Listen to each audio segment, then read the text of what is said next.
Nous voulons déjà saluer tous les participants qui sont connectés et vous remercier de suivre ce 4e meet-up du cluster TIC organisé par l'agence Côte d'Ivoire PME. Nous sommes au mardi 27 avril, à 14h23.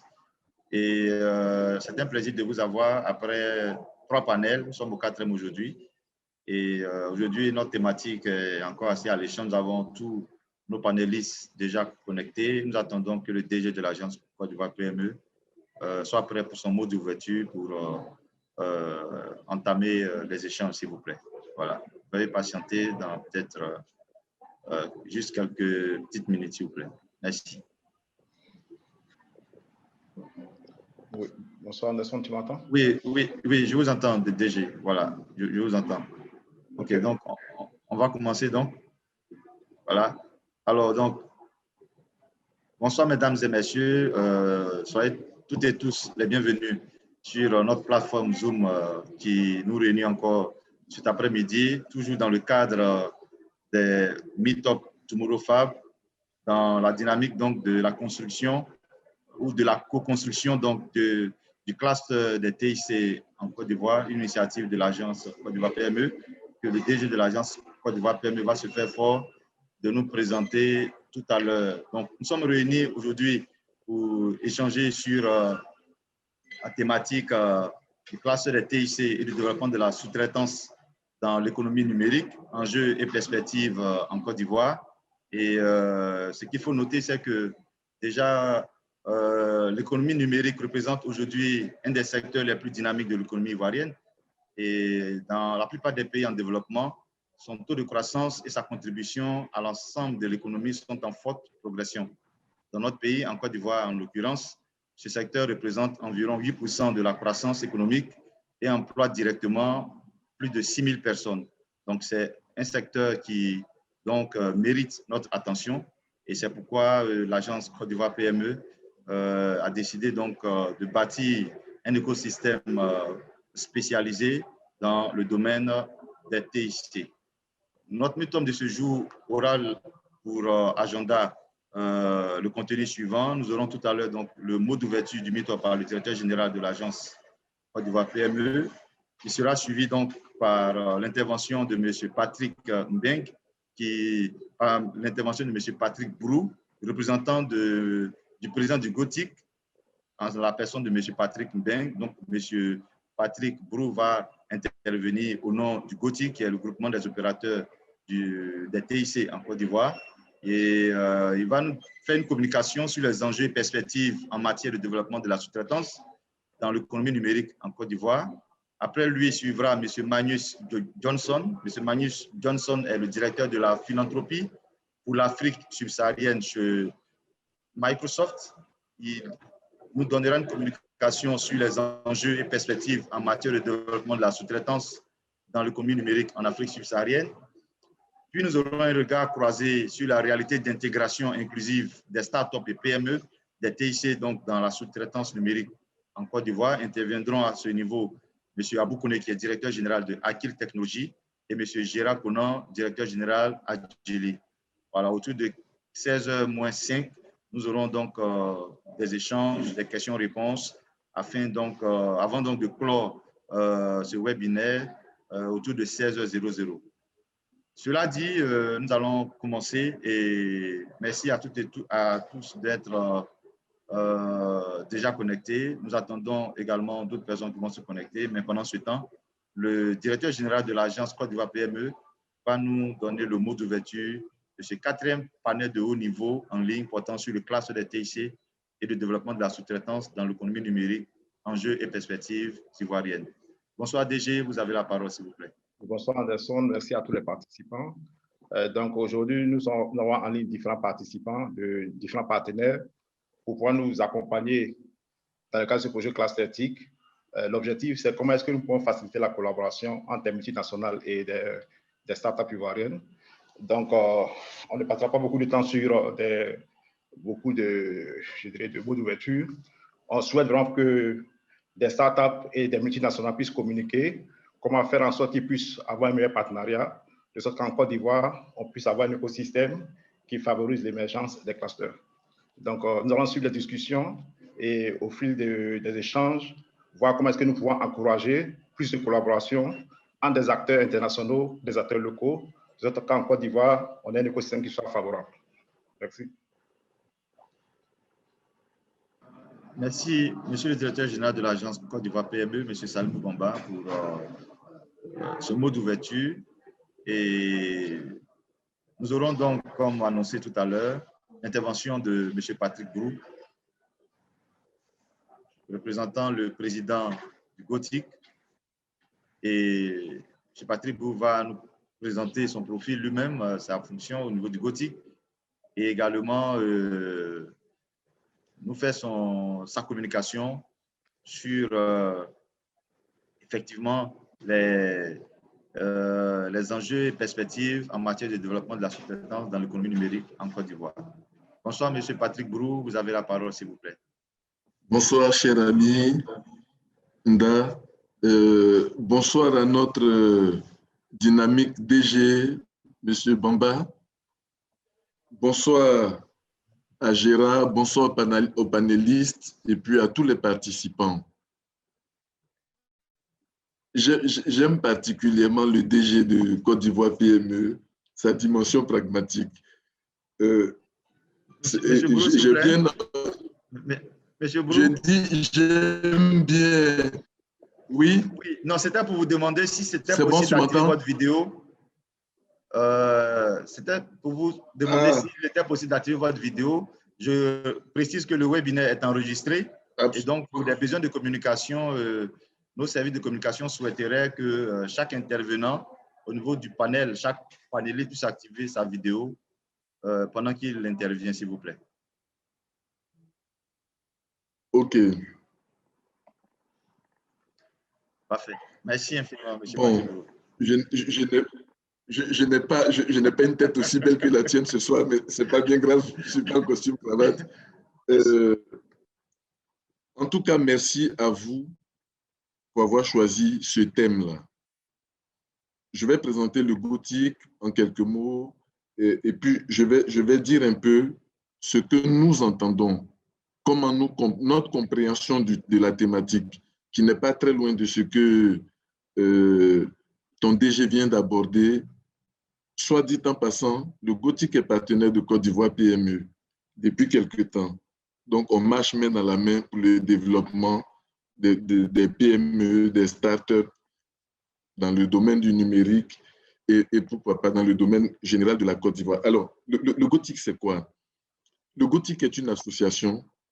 Le GOTIC est une association, une fêtière qui regroupe les entreprises qui interviennent dans le domaine des TIC, donc des technologies, de la communication, de l'information. Le GOTIC, en tant que tel, sous ce label-là, s'est mis en place depuis 2009. Mais le GOTIC est héritier de quelque chose de plus ancien qui était le GIMI, groupement des sociétés de l'ingénierie, des machines, de l'informatique. Ensuite, ce GIMI est devenu GIMI Renouveau et Dynamisme et puis nous sommes passés au GOTIC. Donc, nous sommes héritiers d'une association qui existait depuis 1985 et qui regroupait toujours les prestataires et partenaires dans le domaine des nouvelles technologies. En 2009, c'est devenu GOTIC. Pourquoi? Parce que nous avons bien vu, nous avons bien compris que la révolution du numérique était en train de transformer complètement les us et usages, les coutumes, les façons d'aborder le métier et les façons de le pratiquer. Donc, on a dit GOTIC, Go to the TIC, c'est un mouvement, c'est une impulsion, une volonté de se projeter donc, dans les nouveaux contours, dans les nouveaux périmètres du secteur qui sont drivés puissamment par la révolution des télécoms. Aujourd'hui, on va dire que dans ce domaine, plus ou moins identifié, on a à peu près 300 entreprises, 300 qui interviennent. Et le tiers, un peu plus du tiers de ces entreprises, c'est-à-dire 120 entreprises, ont adhéré et sont membres du GOTIC. Donc voilà ce que le GOTIC représente. Les métiers qu'on trouve à l'intérieur de cette fêtière, soit dit en passant, Agili, par exemple, de Gérard Conan, est une entreprise enregistrée au GOTIC. Les membres du GOTIC sont des entreprises. Et donc, nous intervenons tous en tant que représentants, ou propriétaires de ces entreprises-là. Initialement, si vous voulez, qu'est-ce qu'on trouvait? Quelle était l'organisation de l'offre sur le marché, l'organisation traditionnelle? C'était les logiciels, c'était la distribution, les grossistes, les demi-grossistes, etc., etc. Donc, la chaîne de distribution, la sécurité, le consulting, la formation, le SAV, avec... Donc, voici un peu l'organisation du secteur. Ce n'était pas très compliqué, qui était calqué sur l'organisation de l'offre elle-même. Mais, comme le dit un proverbe bien de chez nous, quand la musique change, le pas de danse aussi change. Et la musique de fond, c'est la révolution telco qui fait qu'aujourd'hui, autour de la bande passante, des nouveaux services sont en train de se structurer.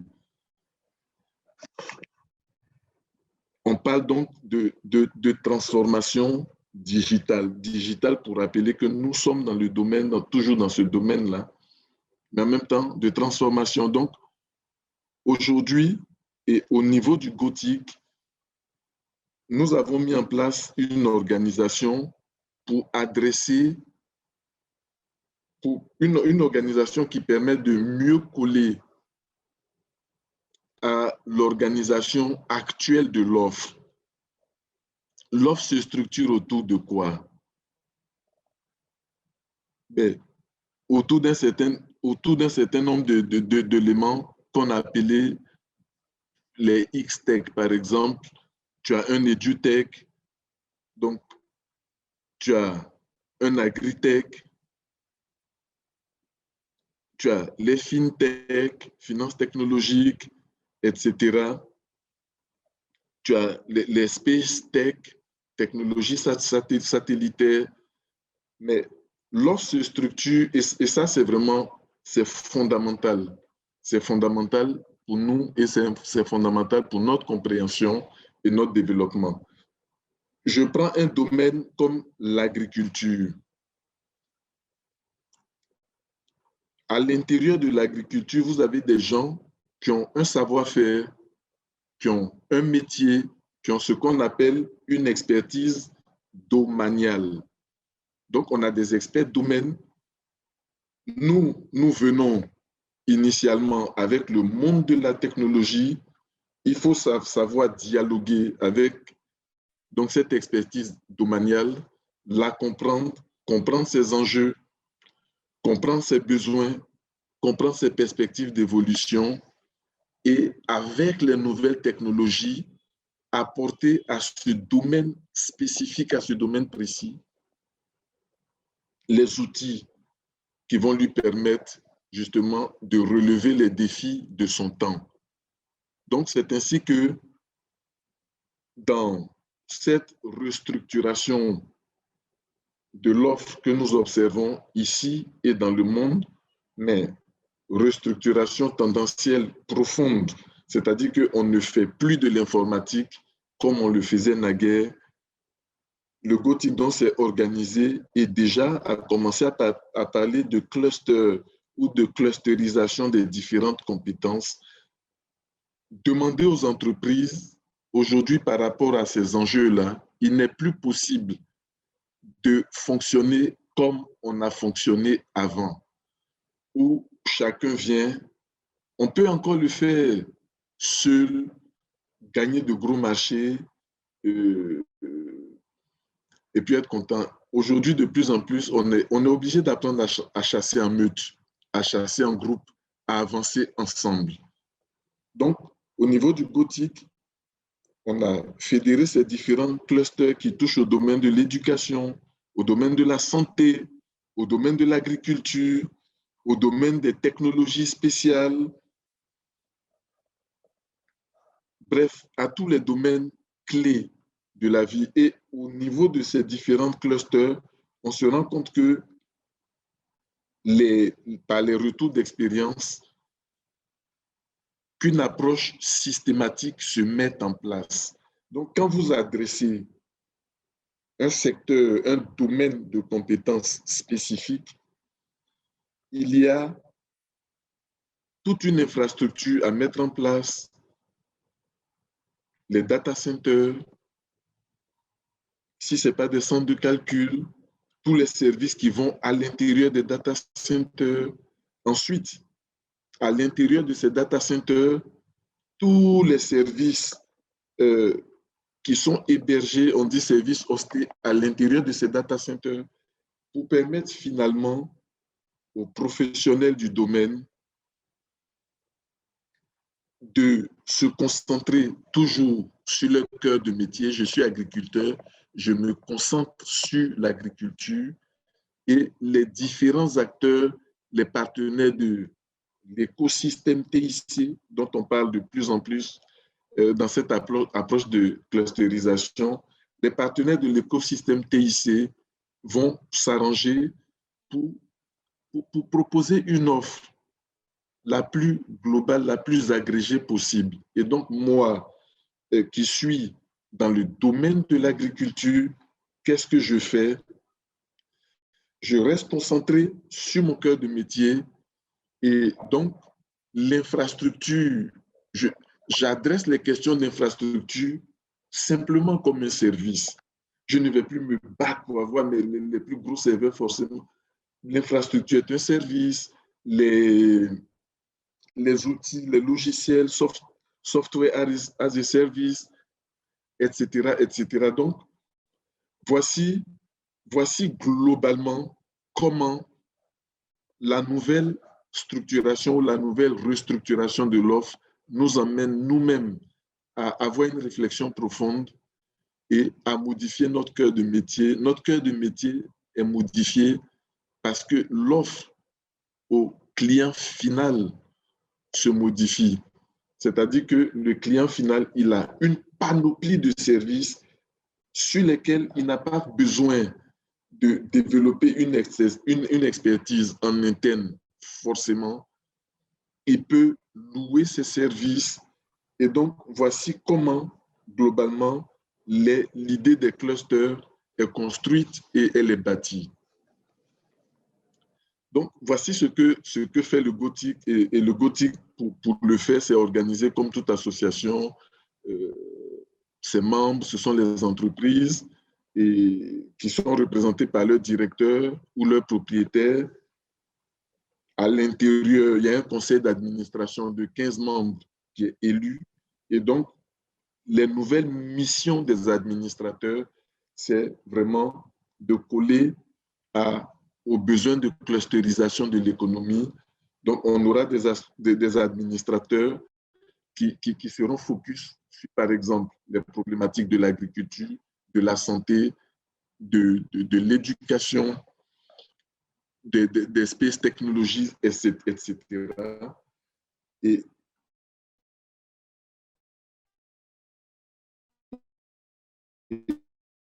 donc, ces administrateurs-là vont fédérer vraiment les plateformes de compétences qu'il faut pour pouvoir répondre le plus finement possible aux besoins exprimés par le marché.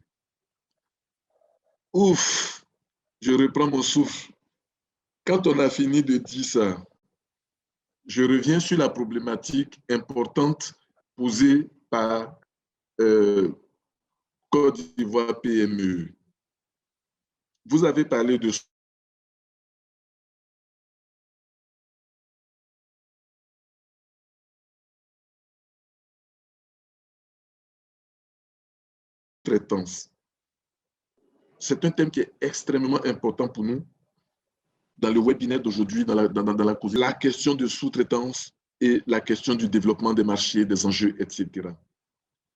Alors, c'est important pour moi de montrer comment, d'une offre traditionnelle, on arrive à une offre qui est radicalement différente, avec des plateformes différentes, avec des enjeux différents, et donc qui demande, comme on dit, une mise ensemble, une nouvelle orchestration des compétences. C'est ça qu'on a appelé clusterisation.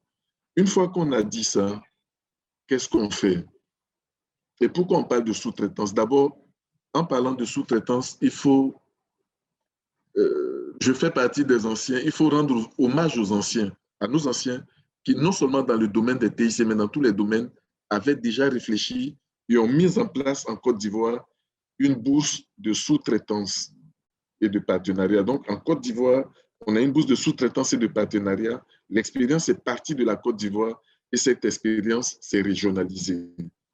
Donc, ce n'est pas nouveau pour nous quand on parle de sous-traitance. C'est quelque chose qui a existé et plus que jamais, justement, avec la clusterisation de l'offre dont je parlais, on a besoin d'organiser la sous-traitance pour que nos entreprises se développent. Pourquoi on parle de sous-traitance? Parce qu'il n'est pas possible, a priori, de disposer de toutes les compétences dont on peut avoir besoin pour adresser les nouveaux besoins qui s'expriment sur notre terrain et sur notre marché. A priori, on ne peut pas disposer de toutes ces compétences-là. Donc, il faut aller les chercher. Il faut aller les chercher. Par exemple, il y a quelques années,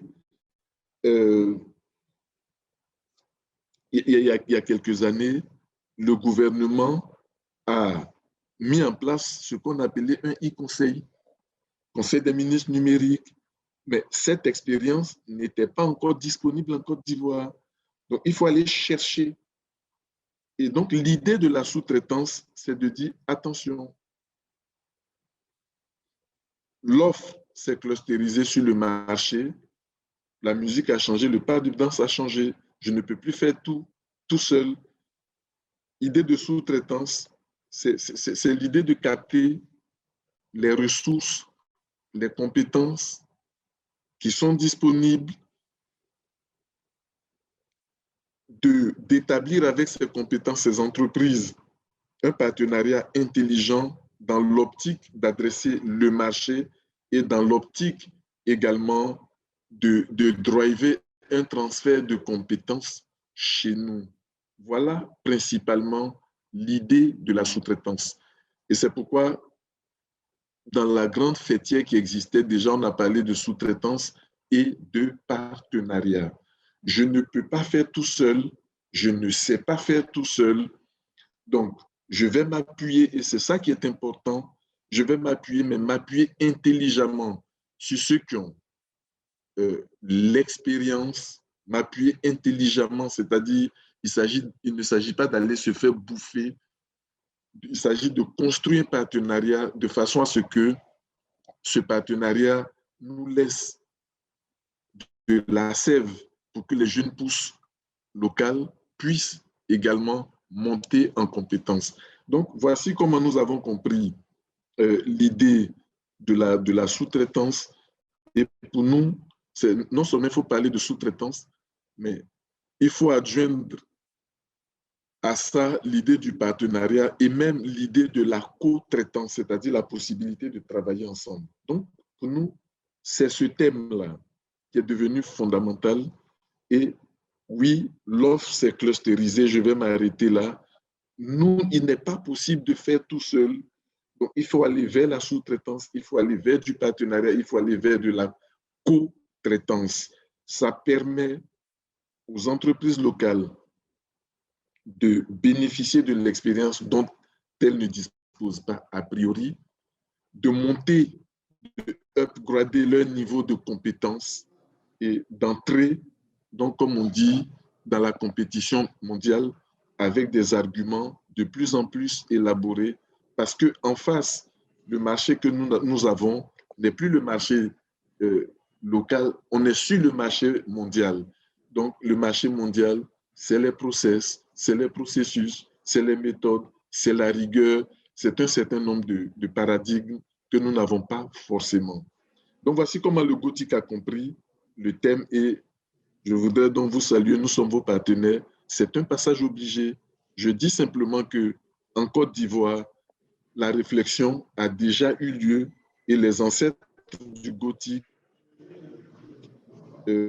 qu'on appelait le GIMI, nos anciens présidents, avaient participé à la conceptualisation de la bourse de sous-traitance. Et je termine sur ce point. Quand on parle donc de sous-traitance, l'idée, c'est une bourse, c'est un fonds commun où on met quoi? On met un ensemble de moyens et ces moyens, c'est les bases de données. On échange, on a des bases de données, ça c'est les premiers moyens, on a des bases de données. On met quoi dans cette bourse commune? On met la cartographie des PME, des startups, c'est-à-dire que demain, si notre DG Bamba de Côte d'Ivoire PME a besoin d'une compétence locale, d'une compétence spécifique, il doit pouvoir se dire, ah tiens,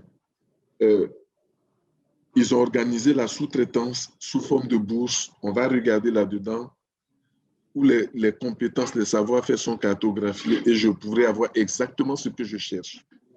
Qu'est-ce qu'on met dans, donc j'ai parlé de base de données, j'ai parlé de cartographie des PME. Qu'est-ce qu'on met également dans la bourse? C'est ce qu'on appelle les outils d'industrialisation.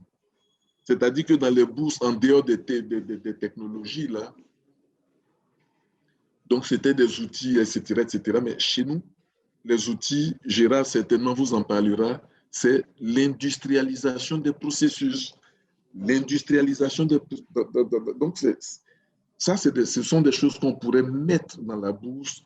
Et dans la bourse, enfin, on se prononce sur la question de la documentation technique et le réseautage, le networking. Le networking, non seulement pour les PME, pour les très petites entreprises, mais aussi pour les startups. Tout ça, ça va ensemble. Donc, quand je me résume sur ce premier tour de parole, oui, la sous-traitance est devenue un passage obligé, mais avec le partenariat, avec la co-traitance, et non seulement il faut embarquer les startups, mais il faut embarquer les entreprises existantes elles-mêmes. DG a parlé tout à l'heure dans sa rapide intervention, il est passé dessus. Donc, ce partenariat se fait avec qui? Avec les entreprises industrielles, les entreprises étrangères qui ont peut-être, qui ont certainement adressé des processus avant nous, mais elle se fait aussi localement. Elle se fait aussi localement. On peut, par exemple, imaginer, et ça, ce sont des choses que le Gothic est en train de lancer, ce qu'on appelle l'intrapreneuriat. Moi, entreprise lambda, j'ai besoin de développer de l'agilité sur telle problématique, mais je peux aussi devenir, moi, incubateur pour une start-up. Et donc, les agents de ces start-up, 4, 5, hébergés chez moi, vont développer ça comme un nouvel axe de compétences. Et donc, moi aussi, entreprise locale, je peux me reformater, je peux me mettre au goût du jour. Et donc, ce qui était traditionnellement un projet de développement, je l'aborde de cette façon. La start-up se développe à l'intérieur, on lui apporte l'encadrement qu'il faut, on fait un partenariat, et puis une fois que le produit a maturité, on attaque le marché ensemble. Je m'arrête là pour dire que pour nous, c'est un sujet fondamental et c'est le passage obligé. J'aurais bien entendu de petites précisions à faire. Par exemple, les chiffres ont été donnés par toi-même, Anderson, sur l'importance du secteur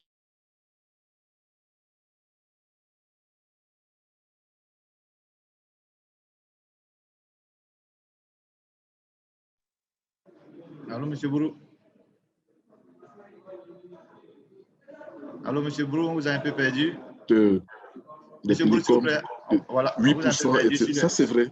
Mais ça concerne surtout du domaine des TIC quand on parle du digital, dont le tiers est autour du gothique. Et donc, ce que nous disons, notre combat, c'est de dire, attention, les plans de développement ont mis le focus sur les grands, sur les géants, c'est très bien, mais c'est insuffisant. C'est insuffisant parce qu'aujourd'hui, le gouvernement ivoirien se dit, en 2021, en 2020, pardon, on a eu un niveau de croissance de 1,8% à cause du Covid. En 2021, le gouvernement vise 6,5% de croissance. Donc, veut développer son industrie. Il y a une volonté. Mais cette volonté, elle passe par quoi? Dans tous les domaines, y compris le nôtre, les petits qui étaient oubliés, on doit se souvenir d'eux. C'est pour ça que nous nous battons. Et c'est pour ça que nous sommes partenaires de Côte d'Ivoire PME. Attention, la croissance ne sera pas portée par les géants, ce n'est pas vrai. C'est par les petits. Et donc voilà, je voudrais m'arrêter là pour ce premier tour de parole. Merci. Merci infiniment, M. Bourou. Patrick du Gothic, partenaire de l'agence Côte d'Ivoire PME. M. Bourou, Patrick, s'il vous plaît, est-ce que vous pouvez nous rappeler votre fonction au Gothic? Oui, je suis le premier vice-président du Gothic et je suis également donc, dans cette fonction en charge de la veille et de la stratégie du Gothic. Et on va dire que en tant que premier vice-président, je suis le président bis. C'est-à-dire, là, vraiment, c'est la deuxième tête du Gothic. Et donc, on a travaillé en binôme, en bonne intelligence avec le président Mbeng. Et aujourd'hui, à l'heure où je fais cette conférence, le Gothic doit renouveler ses instances, doit renouveler sa gouvernance. Et donc, c'est également moi qui suis le président du comité ad hoc pour piloter la transformation pour que demain, on ait des institutions nouvelles, qu'on ait des hommes nouveaux pour répondre aux nouveaux défis du secteur. Donc voilà. Maintenant, je peux enlever ma vidéo, je ne vais plus, vous infliger mon visage. Voilà. Au retour des questions, à la phase des questions, vous pourrez après la réactiver, s'il vous plaît. Merci infiniment, M. Patrick Bourou du Gothic. Voilà, il nous a parlé, de sous-traitance, mieux de partenariat. De co-traitance, de partenariat. De co-traitance, voilà. Comment capter des compétences et les transformer en partenaires des compétences et des ressources, les transformer en partenaires dans les différentes chaînes de valeur de nos différentes filières à digitaliser ou à numériser. Voilà, nous allons passer, après cette belle intervention de M. Patrick Bourou, qui nous a d'abord présenté ce que c'est que le Gothic, qui est un groupement d'opérateurs, qui est le groupement des opérateurs du secteur des TIC, et qui concerne donc plus d'une personne ici en ligne. Et le Gothic est donc partenaire de l'agence Côte d'Ivoire PME. Nous allons passer à M. Magnus Johnson. M. Magnus Johnson est directeur de la philanthropie pour l'Afrique subsaharienne chez Microsoft. Il va nous édifier sur la même thématique, mais concernant le volet Afrique subsaharienne. M. Magnus Johnson. Bonsoir à tous, merci beaucoup de m'avoir invité. Voilà, merci M. Magnus Johnson. Vous avez la parole, s'il vous plaît. Merci. OK, fantastique. Alors encore merci de nous avoir invités à cette rencontre. Je crois que c'est une opportunité assez intéressante de discuter d'une thématique assez critique sur notre continent. Alors, ce qui est intéressant, c'est qu'il y a beaucoup de choses qui ont été déjà dites par M. Patrick Bourou, donc je vais essayer de ne pas me répéter. Donc déjà, merci, j'ai apprécié l'intervention. Donc, il a couvert un certain nombre de points déjà que j'allais adresser dans les échanges. Mais aussi important de rappeler peut-être le département de Microsoft que je représente. L'angle aussi que je vais prendre dans la présentation sera sensiblement différent. Donc, j'avais prévu aborder le sujet sous deux angles. Donc, l'un des angles qui était déjà très bien traité par M. M. Patrick, et un autre angle qui incombe beaucoup plus de la responsabilité sociétale de Microsoft et des enjeux de la création d'emplois sur notre continent qui fait l'objet de on va dire, de la priorité des activités de Microsoft Philanthropie. Donc, fondamentalement, le département que je représente, donc de Microsoft, que je dirige pour la région subsaharienne, c'est essentiellement donc la RSE, donc la responsabilité sociétale de l'entreprise. Donc, nous sommes beaucoup plus focalisés sur les activités à but non commercial qui ont pour objet ou pour objectif la création d'emplois, la création d'opportunités, la formation, et ainsi de suite. Donc, ce sont des thématiques qui nous sont très, très importantes aujourd'hui. Et le thème qui nous a été proposé aujourd'hui nous donne l'occasion de parler un peu plus en détail de certaines de ces activités-là, de ces programmes-là. Donc, l'enjeu et perspective en matière de développement de la sous-traitance dans l'économie numérique en Afrique subsaharienne. Donc, je tenais aussi à remercier tout le comité qui a organisé ce webinaire. Donc, merci pour l'invitation et j'espère que nous aurons l'occasion d'échanger encore plus en profondeur à d'autres occasions. Alors, c'est un thème qui est très intéressant, comme je le disais tantôt, et dans ce thème, il est important de rappeler deux petites notions, deux notions qui ont été déjà un peu traitées par mon prédécesseur. Donc, sous-traitance, première notion. Deuxième notion, c'est bien entendu économie numérique. Alors, je ne vais pas entrer dans les définitions de dictionnaire, d'autant plus que mon prédécesseur, M. Brou, a très bien déjà décrit certaines de ces choses-là. Je vais prendre un autre angle dans la présentation, dans le descriptif que je vais donner à ces deux thématiques, deux notions, pardon. Donc, pour la première notion de sous-traitance, fondamentalement, c'est une opération dans laquelle un opérateur, une entité, confie une certaine ou une partie des tâches, des responsabilités qui lui incombent à une autre entité sous sa supervision. Okay? Donc, d'un point de vue général, c'est ça. Et on sait très bien de quoi il s'agit. Mais l'angle que je vais essayer de prendre dans cet échange, c'est un peu plus celui qui s'apparente à la notion anglaise qui appelle cela gig economy. Donc, cette économie, cette nouvelle approche qui vise à mettre en avant la sous-traitance indépendamment des secteurs d'activité et pas nécessairement liée à une entreprise bien constituée, comme il est le cas pour la plupart des entreprises ici représentées. OK? Donc, ça, c'est la première chose. Deuxième chose, c'est l'économie numérique. Okay? On est bien conscient de ce que c'est que l'économie numérique aujourd'hui. C'est simplement l'économie qui est impulsée par tout ce qui est transformation digitale, tout ce qui est numérique, tout ce qui est digital. Donc, on est bien conscient de ces deux notions. Mais important aussi de rappeler, de faire un petit retour en arrière. Quand on repart un peu en arrière, on se rend compte qu'il y a beaucoup de bouleversements qui ont déjà commencé. Bien avant, d'ailleurs, la pandémie qui frappe aujourd'hui notre continent, nous avions déjà enregistré plusieurs succès assez retentissants en matière de transformation profonde dans nos économies. Et cela était dû à plusieurs facteurs. Mais déjà, on avait constaté que cette transformation avait donné lieu à beaucoup de startups. Beaucoup de startups ont été créées ces dernières années, plus qu'il y a 10 ans, 20 ans en arrière. Donc, en tout cas, c'est quelques 5 dernières années ou 10 dernières années, on a constaté un boom, une transformation assez profonde et pas mal de startups qui se créent. Et d'ailleurs, cela a été impulsé, comme je le disais tantôt, en partie par la révolution ou les révolutions qu'il y a eu autour des moyens de paiement. De paiement mobile notamment, qui aujourd'hui, par exemple, sur notre continent, on a plus de 300 millions de comptes de paiement mobile qui vont prendre en compte les opérateurs que nous connaissons très bien sur le marché. Un boom, quand vous avez parlé, quand vous regardez du côté du Kenya avec M-Pesa qui a révolutionné, transformé l'habitude des consommateurs, des habitants, et ainsi de suite, on a constaté de grosses révolutions, de gros changements qui ont réellement facilité la montée en compétences de certaines entreprises, mais aussi qui a réellement faciliter la création de nombreuses entreprises à différents niveaux, à différentes échelles. Petites entreprises, grandes entreprises ou entreprises de taille moyenne.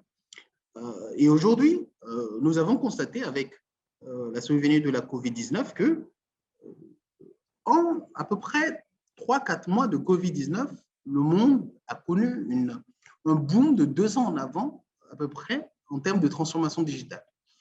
On a vu des entreprises qui n'avaient pas la culture de l'utilisation d'outils de collaboration réellement se les approprier. On a vu la petite PME de quartier, la petite PME qui existe quelque part là-bas, qui se disait non à l'abri de toutes ces courses de transformation digitale. Et on se disait, tiens, non, ce n'est pas pour nous, ce n'est pas maintenant. On ne peut pas investir dans tel domaine pour le moment. Mais on a vu ces mêmes entreprises réellement courir vers des outils de collaboration, des outils tels que celui que nous utilisons aujourd'hui pour ce webinaire ou éventuellement des outils tels que Teams pour, bien entendu, échanger. Donc, c'est cette transformation-là qui a été impulsée. Donc, les habitudes des gens ont changé, les habitudes ont réellement évolué, les gens ont commencé à s'approprier au-delà de ce qu'ils pouvaient espérer, des outils vraiment performants ou à différentes échelles. Donc, la notion même de sous-traitance a commencé à prendre une forme différente. Donc, attention, je ne dis pas que c'est maintenant que la sous-traitance a réellement commencé à naître, quand je fais référence à tout ce qui est gig economy, comme je le disais tantôt, mais c'est une notion qui a réellement commencé à prendre une nouvelle forme. Alors, si on est conscient qu'aujourd'hui, il y a une transformation profonde, il est important aussi de rappeler dans quel contexte nous nous situons. Nous sommes dans un contexte de crise économique mondiale, une situation assez atypique. D'ailleurs, il y a quelques mois de cela, quand j'échangeais avec des responsables au niveau d'un pays de la sous-région, on nous parlait de 2 millions d'emplois perdus dans un pays de l'Afrique de l'Est. 2 millions d'emplois perdus, c'est énorme. Et on a constaté cela sur tout le continent. Des pertes d'emplois, des personnes qui ont été mis au chômage technique et ainsi de suite. Donc, il y a une grosse crise mondiale. Nous sommes dans une situation de crise économique mondiale qui se fait sentir à différents niveaux, dans différents secteurs, à quelques échelles, de quelque façon que ce soit. Il y a une crise qui, pour l'instant, perdure. Et donc, bien qu'il y ait eu une transformation qui a été profonde, nous sommes dans un contexte aussi complexe. Toutefois, la technologie ici vient jouer un rôle assez critique, car elle peut changer la donne. Mais avant d'y arriver, nous sommes dans une situation assez complexe dans laquelle nous essayons d'évoluer, une situation dans laquelle les entreprises n'ont pas vraiment beaucoup d'options. Certaines ont eu malheureusement à mettre la clé sous la porte, mais il est important de rappeler que la notion de sous-traitance qui vient aujourd'hui, on va dire, qui pourrait éventuellement être une option, une solution, une alternative à cette situation de crise dans la création d'emplois ou dans le fait de stimuler notre économie, c'est que la sous-traitance n'est pas nouvelle, comme je le disais tantôt. On a décrit tout à l'heure dans différents domaines, mais aussi si on repart sur le concept de gig economy, qui dit que l'individu, monsieur Johnson, peut se lever et prester pour une entité tierce. On la connaît beaucoup plus sous la forme de consultance, mais la forme classique, c'était de dire que certains métiers étaient beaucoup plus des métiers de sous-traitance. Quand je prends par exemple un coach sportif que j'invite chez moi, qui vient me donner un peu de, qui vient m'aider régulièrement à me mettre en forme, ou quand je me réfère à des écrivains, pigistes ou ainsi de suite, que l'on pourrait éventuellement identifier dans ce cercle assez particulier. Mais aujourd'hui, c'est une notion qui commence à se généraliser. Je vous disais tantôt que les métiers ont été transformés. Le marketeur n'a plus la même façon de vendre, n'a plus la même façon de communiquer autour des produits et services. Le commercial n'a plus la même façon de vendre. Le gestionnaire de projet n'a plus la même façon de gérer ses projets. Et d'ailleurs, à cet effet, il y a quelques mois de cela, Microsoft a lancé une grosse initiative, Global Skills Initiative, qui vise essentiellement à mettre à disposition de toutes ces personnes-là, qui étaient impactées directement ou indirectement par la perte d'un emploi. Donc, donner la possibilité à ces personnes-là de monter en compétences dans 10 métiers, les 10 métiers les plus demandés du moment. Donc, les 10 métiers qui sont aujourd'hui les plus en vogue, les métiers les plus demandés par les entreprises. Et cela a été fait à travers une enquête qui a été menée avec Microsoft Learn et à travers aussi l'équipe de LinkedIn, qui a pu, l'équipe de LinkedIn et nous-mêmes qui avons pu recueillir les informations relatives aux emplois les plus demandés du moment, et ainsi de suite, et identifier 10 qui sont les plus demandés. Donc aujourd'hui, pour dire une chose, déjà la technologie, ce qui est intéressant, et M. Beau en a parlé un tout petit peu, c'est un domaine, c'est quelque chose qui, c'est une notion aujourd'hui qui s'adapte et qui s'applique à tous les secteurs d'activité, indépendamment du secteur dans lequel on évolue, que ce soit dans l'agriculture ou que ce soit dans la téléphonie. La technologie vient aujourd'hui servir comme un outil vraiment performant pour booster l'activité économique ou non économique qu'on essaie de mener. Donc déjà ça. Donc si nous arrivons aujourd'hui à créer, on va dire, le processus afin de faciliter réellement ou afin de vulgariser la sous-traitance, nous aurons davantage d'impact durable dans nos sociétés. Mais je vais y arriver.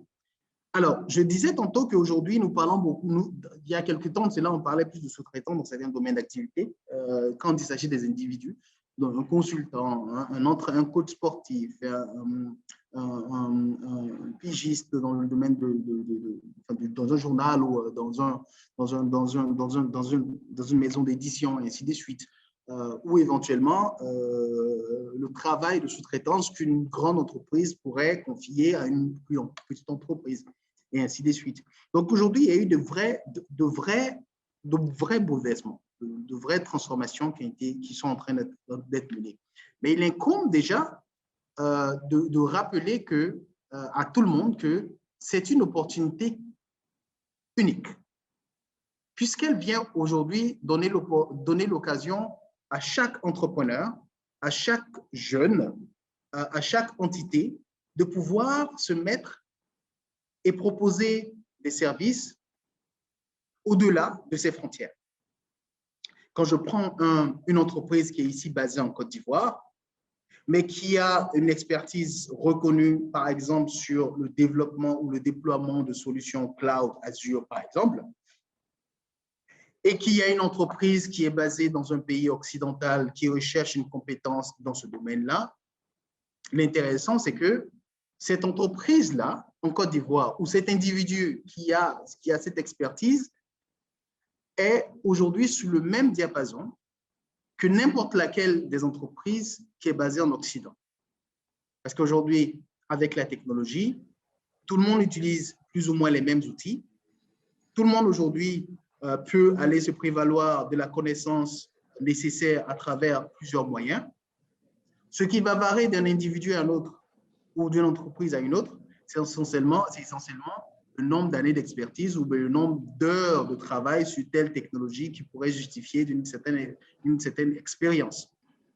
Monsieur Magnus Johnson, s'il vous plaît.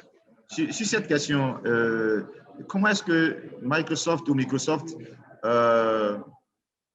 intègre ou travaille ou collabore avec des entrepreneurs ou des compétences dans le domaine des TIC en Côte d'Ivoire ou peut-être dans la sous-région subsaharienne ou en Afrique? OK. Alors, pour répondre à votre question, ce qui est intéressant sur le business model de Microsoft, c'est une approche qui a toujours été indirecte dans la plupart de nos activités commerciales. C'est vrai qu'il y a toujours la possibilité qui est offerte à une entreprise de pouvoir traiter directement avec Microsoft, mais Microsoft a toujours eu une philosophie et une approche qui vise à promouvoir ses partenaires et à mettre en avant ses partenaires dans ses engagements économiques et dans ses opérations avec des clients. Donc, je vais vous donner l'exemple. Nous avons une entreprise qui veut acheter des licences Microsoft Office 365 ou Microsoft Office 365 ou veut acheter du crédit Azure et ainsi de suite. Microsoft met en avant ses partenaires pour soit le déploiement ou soit la vente du produit et ainsi de suite. Donc, sous-traite cette démarche commerciale avec ses partenaires. Et ça, c'est très bien connu. Je sais que pas mal qui sont sur ce webinaire, d'ailleurs, peuvent en témoigner. Je sais qu'il y en a qui sont déjà des partenaires Microsoft sur ces questions-là. Donc, ça, c'est la démarche que Microsoft a toujours adoptée pour travailler avec ses clients et, bien entendu, avoir un impact assez conséquent. Et il y avait déjà eu un rapport qui avait été publié, ça fait un petit moment quand même, sur chaque dollar que Microsoft se fait, les partenaires se font à peu près $10.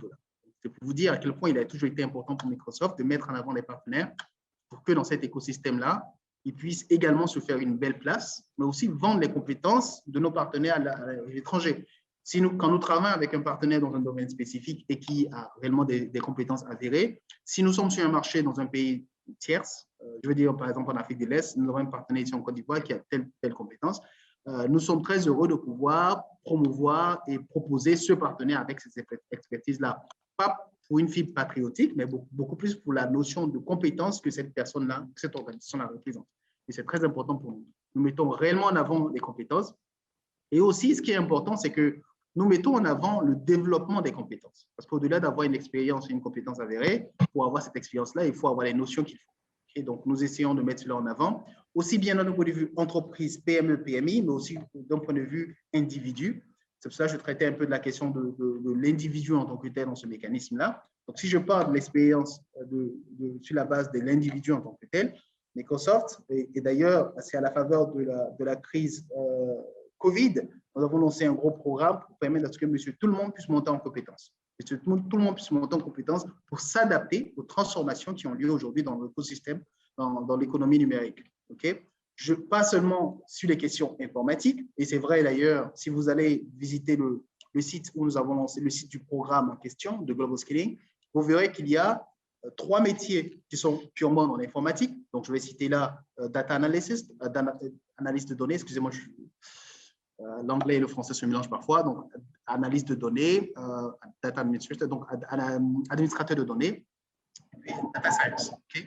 Donc, ça sont les métiers qui sont les plus demandés d'un point de vue informatique. Mais d'un point de vue général, en plus de ces 3-là, on va citer d'autres métiers qui sont beaucoup plus, on va dire, qui sont facilités par la technologie. En anglais, j'aime bien l'expression anglaise qui dit IT Facilitated Employment, donc des métiers qui sont facilités par la technologie, donc le digital marketing, donc le marketing digital, qui est réellement un boom aujourd'hui sur notre continent. On voit un des sous-métiers, si je peux appeler ça comme ça, du digital marketing, ce serait par exemple le community management, donc manager de réseaux sociaux, okay, par exemple. Ça, c'est une sous-branche qui vient ressortir de cela.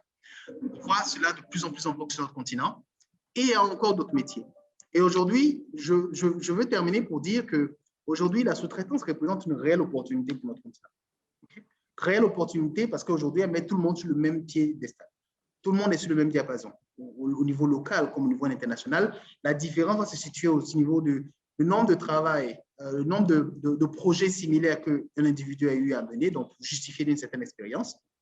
Et bien entendu, on va dire la capacité à pouvoir externaliser ces services-là, okay? À pouvoir aller vendre ces services-là. Et donc là, je vais parler par exemple de notion de la langue anglaise, de façon banale. Okay? Est-ce qu'on peut aujourd'hui, est-ce que nos entreprises aujourd'hui investissent réellement dans leur développement pour dire que est-ce qu'on va pouvoir se vendre à l'étranger avec nos compétences seulement? Est-ce qu'on a besoin d'ajouter 1, 2, 3, 4 autres compétences qui vont venir se greffer à ce mécanisme-là? Et ce qui est intéressant, c'est que les entreprises aujourd'hui ont compris cela et réellement sont en train d'embrasser le métier du numérique. Et il est important que les PME, les entreprises qui peuvent sous-traiter, qui peuvent aller prester, on va dire, puissent réellement s'approprier cette thématique-là. Il y a à peu près un peu plus d'un an, j'étais dans une autre entreprise qui était une autre entreprise qui est très présente dans le domaine du digital aussi. Et nous travaillons essentiellement sur les questions métiers. Et je me souviens quand j'échangeais avec certains directeurs d'entreprise sur les thématiques métiers, je voyais encore, on va dire, ils ne comprenaient pas pourquoi est-ce que moi, en tant que directeur marketing, je dois transformer mon métier. Alors que oui, il doit transformer son métier parce qu'aujourd'hui, on ne parle pas que de marketing, on parle aussi de digital marketing. Okay? Est-ce que monsieur le commercial, il arrive à vendre correctement? Est-ce qu'il sait aujourd'hui qu'il y a des outils qui permettent de vendre mieux parce que les notions de vente ont changé et ainsi de suite. Donc aujourd'hui, la sous-traitance représente un métier d'avenir, une opportunité pour l'avenir. Il est important qu'à différents niveaux, on puisse intervenir. Déjà au niveau des individus, on puisse continuer à créer l'opportunité de freelancing pour encourager davantage de nos jeunes à pouvoir ne pas forcément se focaliser sur un métier, rejoindre une organisation, une entreprise pour travailler en tant que salarié. Ils peuvent aussi s'orienter vers du freelancing, donc pouvoir prester et partir. C'est une opportunité réelle, c'est une opportunité que beaucoup de pays, et dans mes échanges avec de nombreux États, je vois c'est quelque chose qui revient régulièrement. Je vous dirais par exemple au niveau du Nigeria, ça revient régulièrement, au niveau de l'Égypte, ça revient régulièrement, et au plus haut niveau d'instance. Et donc, il est important de pouvoir réellement se l'approprier pour pouvoir, bien entendu, prester dans notre univers en constante évolution. Merci beaucoup.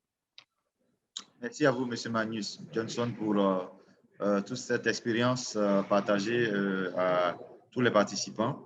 En tout cas, merci infiniment pour tout ce que Microsoft également fait pour former et intégrer les jeunes et les apprenants dans les métiers des TIC. Nous allons revenir à vous tout à l'heure dans la partie des questions. La parole est à maintenant M. Aboukone, qui est le directeur général de Akil Technologies. M. Aboukone, on a eu à échanger hier au téléphone déjà et je crois qu'il a de très bonnes choses à nous dire cet après-midi. M. Aboukone, comment allez-vous? Vous avez la parole, s'il vous plaît. Bonjour, M. Aboukone. On ne vous entend pas, s'il vous plaît. Bonjour. Voilà, super. Ah, c'est bon? Ok, parfait. Vous allez bien? Bonjour, je vais bien, merci. Et vous, Anderson? Voilà, ça va, bonjour, merci. Monsieur le DG. Voilà, donc cette partie va nous permettre de comprendre un peu comment est-ce que les PME arrivent à s'intégrer dans les chaînes de valeur du numérique en matière de sous-traitance. Donc, c'est un regard croisé entre M. Aboukone, directeur général de Akil Technologies, et M. Gérard Kounan, directeur général Agili, voilà, directeur général de la société Agili. Ils vont donc nous partager un peu, sous forme de regard croisé, leur réalité d'intégration inclusive, soit en tant que start-up ou en tant que PME des TIC, dans le domaine du numérique en Côte d'Ivoire, ou de la sous-traitance numérique en Côte d'Ivoire. Tout à voilà, fait. donc, M. Abou, après vous, on passera à M. Gérard Kounan. Ok, donc encore une fois, bonsoir à tout le monde. Merci de nous avoir rejoints pour ce panel que je trouve vraiment très intéressant. Bonjour au DG et en tout cas, félicitations à l'agence PME d'avoir mis en place cette initiative du cluster TIC que je trouve qui tombe à pic. Donc, je me présente, je suis Abou Koné, je suis ingénieur informatique basé à Washington. Je fais la navette entre Washington, Dakar et Abidjan. Et je suis CTO ou directeur technique au niveau d'Akil Technologies, qui est, si je dois simplifier, une SS2I qui opère à Abidjan. Mais ce ne serait pas faire justice en fait à ce qu'on fait à Akil, qu'on a lancé en 2016, parce qu'on parle depuis le début de cette conversation d'économie numérique, de transformation digitale. Et nous, depuis 2016 en fait, on a voulu se focaliser en fait sur ce que, quand on parle de ces deux notions d'économie numérique, de sous-traitance numérique, de transformation digitale, l'élément de base de tout ça, en fait, c'est pour moi, en tout cas, c'est par rapport à mon métier en tant que programmeur, en tant que développeur, c'est le développeur. Donc, nous, on se focalise vraiment sur le développeur ivoirien. Et notre mission de base, à travers toutes nos activités, en fait, c'est de valoriser le développeur ivoirien. On a beaucoup de jeunes, surtout les jeunes qui sortent chaque année sur le marché du travail, qui font des BTS en informatique et qui n'arrivent pas à être employés. Et nous, notre mission à travers toutes nos différentes activités dont je parlerai un peu plus tard, c'était un peu de comment est-ce qu'on récupère ces jeunes-là, le développeur ivoirien lambda, et comment est-ce qu'on le valorise pour en faire un citoyen de l'économie digitale mondiale. En fait, c'est ça. Notre objectif, c'est pas juste le côté local, en fait, c'est de regarder l'économie globale numérique. Et c'est pour ça que le terme de sous-traitance numérique est très à point. C'est comment est-ce qu'on prend le développeur ivoirien et on le transforme dans un élément de valeur dans cette économie digitale mondiale. Donc, par rapport aux activités dans lesquelles nous sommes impliqués, nous avons une solution Accounting Tech, Software as a Service, pour les experts comptables et les PME qui suivent le système OADA. Toutes les solutions sont dans le cloud. On travaille aussi avec les startups ivoiriennes locales. On les aide avec soit justement la sous-traitance de leurs projets de développement d'applications web ou mobiles, ou avec le recrutement dans le cas où la startup n'a pas les compétences pour pouvoir recruter des personnes pour s'occuper de leur logiciel. On les accompagne en fait dans cet effort, on fait le recrutement, on fait les entrevues pour s'assurer que les personnes qui sont recrutées pour la startup correspondent en fait aux besoins de la startup. Et à un troisième niveau, encore dans la sous-traitance, on le fait là au niveau international, étant donné que je suis basé aux États-Unis. On travaille avec des startups aux États-Unis qui ont besoin de ressources, de développeurs qualifiés qui pouvoir intervenir sur leurs projets. Donc, on a une partie de nos équipes aussi qui travaillent sur ce genre de projet. Et au-delà de tout ça, du côté communautaire aussi, pour finir, on est impliqué avec Côte d'Ivoire, qui est une communauté de développeurs que j'ai lancée en 2018, qui a lancé le premier sondage en Côte d'Ivoire qui recense en fait les données sur l'économie du logiciel en Côte d'Ivoire, en fait, du côté du code. Ça s'appelle État du code. On a fait une édition en 2018, 2019. Les résultats de l'édition 2020 ne sont pas encore sortis. Mais le but derrière, en fait, c'est de quantifier en fait les besoins, les compétences, les points forts, les points faibles de ce que ça veut dire être développeur, créateur d'applications en Côte d'Ivoire. Donc, je vous invite à consulter déjà les sondages qui sont sortis dans les années passées sur le site côtedivoire.com. Et encore une fois, je suis très content de me retrouver dans ce panel. Je suis prêt à répondre à toutes vos questions qui ont en relation avec qu'est-ce que ça veut dire être développeur en Côte d'Ivoire et sous-traité pour d'autres compagnies locales et internationales.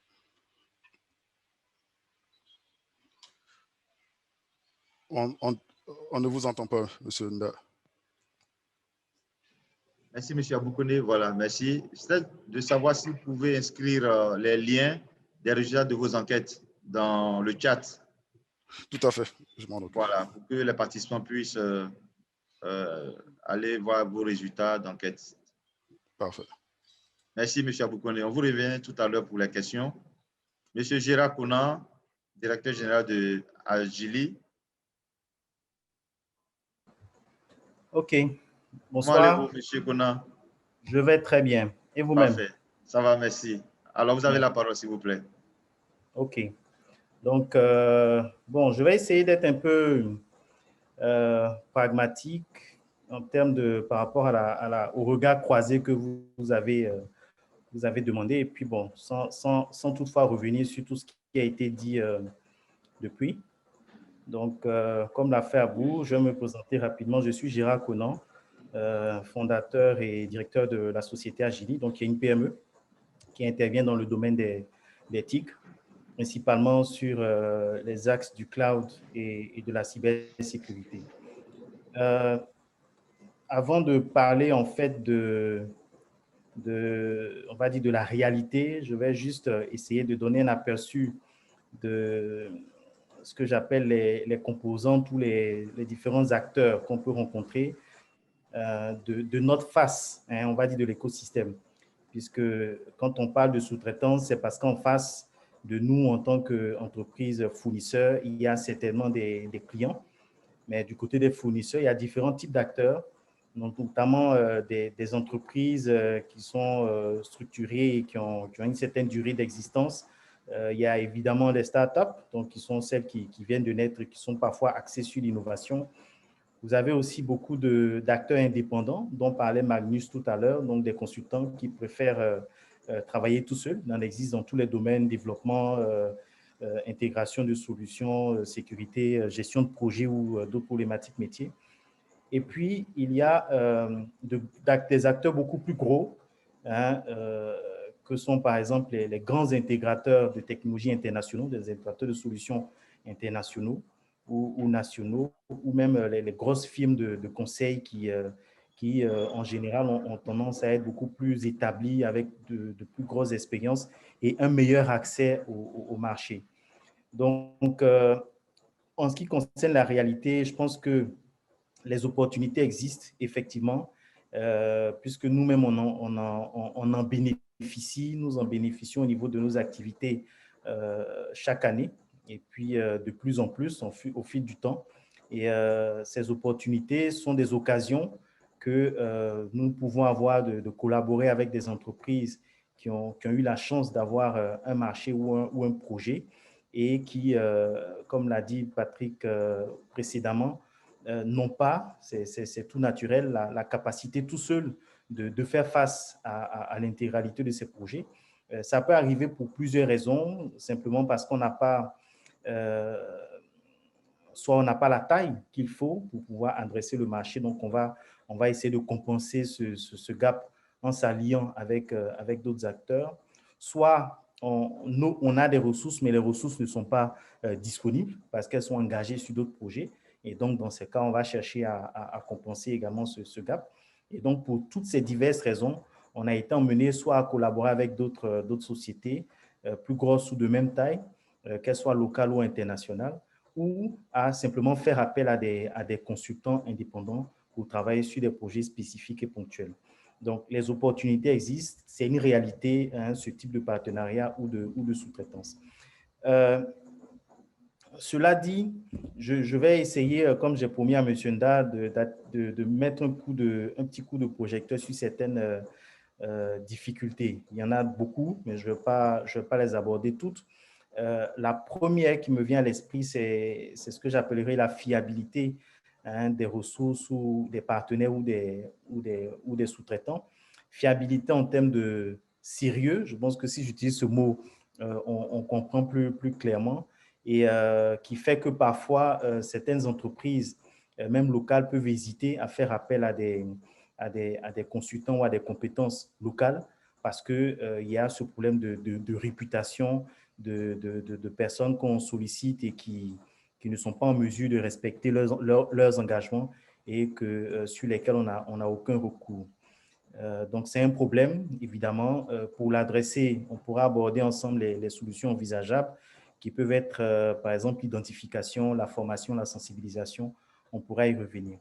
Il y a un autre souci qui peut être également important, c'est la compétence, en particulier sur les compétences, sur les technologies innovantes, qui font que parfois, on est obligé, hein, soit nous ou les clients simplement, d'aller chercher des compétences à l'extérieur du pays ou même de la région pour venir faire des interventions, alors qu'il y a des acteurs ici qui auraient pu le faire, mais qui malheureusement n'ont pas développé les compétences. Je ne vais pas les citer, mais il nous est arrivé, par exemple, d'avoir un cas où on a essayé d'anticiper, hein, quelques mois en amont, en sensibilisant ou en recherchant parmi l'écosystème des développeurs locaux, susciter en fait la montée en compétence de certaines ressources qui, au bout du compte, après un an, n'ont pas réussi à atteindre le niveau qui était requis par le client, qui finalement a dû faire appel à des compétences externes venant notamment du Maroc ou de la Tunisie par notre intermédiaire. Donc, ce volet donc, est très important. Magnus l'a si bien dit. Il existe aujourd'hui beaucoup d'opportunités de formation et de montée en compétence sur des technologies complètement nouvelles qui, même si elles ne sont pas demandées pour l'instant, peuvent également être demandées à tout moment et donc devraient intéresser tous les consultants et indépendants dans l'écosystème. L'autre problème majeur que les PME et startups peuvent rencontrer dans ces problématiques de sous-traitance, c'est l'accès à l'information.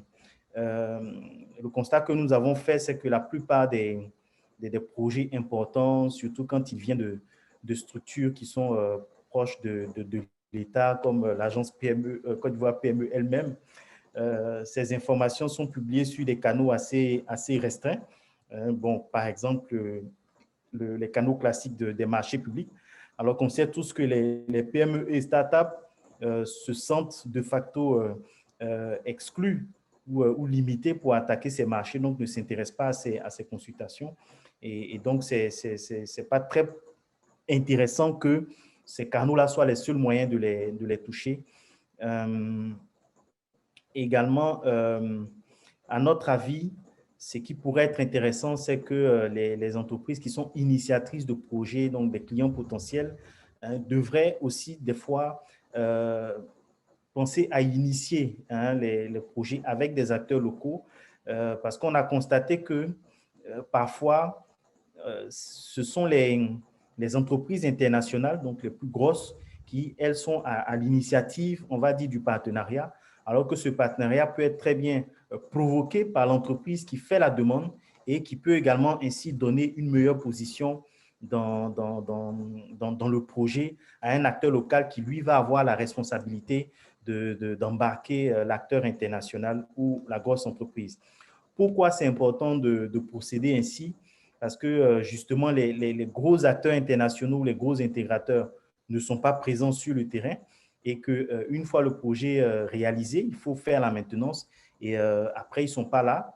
Et c'est aussi une opportunité pour les PME ou startups d'apprendre et de monter en compétences et pouvoir apporter continuellement un soutien, un support local aux entreprises qui sont à l'origine de ces projets. Je pense aussi que dans la perspective ou dans la dynamique de ce que fait l'Agence Côte d'Ivoire PME aujourd'hui à travers cette plateforme, il faudrait aller plus loin en mettant en place carrément un canal de communication, un espace de communication qui permettrait à tous les acteurs d'avoir accès le plus rapidement possible aux opportunités qui vont se dessiner. L'autre élément aussi qui freine l'accès au marché pour les PME, ce sont les critères d'éligibilité. On s'est souvent amusé de lire parfois des critères on va dire, d'éligibilité à des appels d'offres ou à des appels à manifestation d'intérêt. Je vais donner un exemple qui va faire sourire plus d'un. On demande 10 années d'expérience en développement sur telle ou telle technologie. Parfois, le nombre d'années d'expérience est plus vieux que la technologie pour laquelle on veut chercher la compétence, ce qui est finalement impossible. Et si on veut vraiment que les PME ou les startups puissent participer à cet écosystème, à mon avis, ça serait bien parfois de nuancer les niveaux d'exigence pour que même les plus petits ou les moyens puissent également y participer parce qu'ils ont les compétences, ils en ont les capacités. Donc, ces critères un peu trop contraignants ou rédhibitoires, à notre avis, devraient être atténués pour permettre à tout le monde, donner la chance à tout le monde de participer à cette économie numérique qu'on veut développer. Je vais m'arrêter sur ce dernier point qui est l'accès au financement. Je pense que l'agence PME fait également beaucoup de choses dans ce sens en coachant les PME, en les formant et aussi en aidant à mettre à disposition des fonds. Mais malheureusement, aujourd'hui, beaucoup de PME, je pense le plus grand nombre, se sentent encore exclus de ces opportunités de financement, simplement à cause des garanties qui sont demandées, à cause de la complexité même parfois des dossiers qui sont à monter pour pouvoir accéder à ces marchés-là. Donc, je me dis, si toutes ces difficultés inhérentes à notre écosystème entrepreneurial ne sont pas levées ou mitigées, arriver à stimuler, on va dire, ces partenariats bénéfiques pour les PME ou les startups peuvent être vraiment quasiment impossibles ou un défi difficile à relever. Donc, voilà en gros ce que j'avais à partager en ce qui concerne la réalité de ce partenariat ou de la sous-traitance dans le domaine d'éthique, sachant que moi, je suis intervenu dans ce que je connais le mieux, l'aspect informatique IT, et que je n'ai pas pu parler de tout ce qui touche aux télécoms qui font également partie de ce domaine. Donc, merci et on est ouvert aux questions pour plus tard. Merci infiniment à vous, M. Gérard Conan, directeur général de Agili. Merci à tous les intervenants. Nous allons passer donc à la phase des questions. Les micros ont été expressément coupés. À présent, vous avez au bas de votre écran donc une icône de main levée. Vous pouvez cliquer là-dessus pour poser vos questions à tous les intervenants ou à un en particulier selon que vous le souhaitez. Vous avez également la possibilité d'envoyer vos questions dans le chat du Zoom, que nous puissions tenter d'y répondre. Voilà, je vais laisser la parole à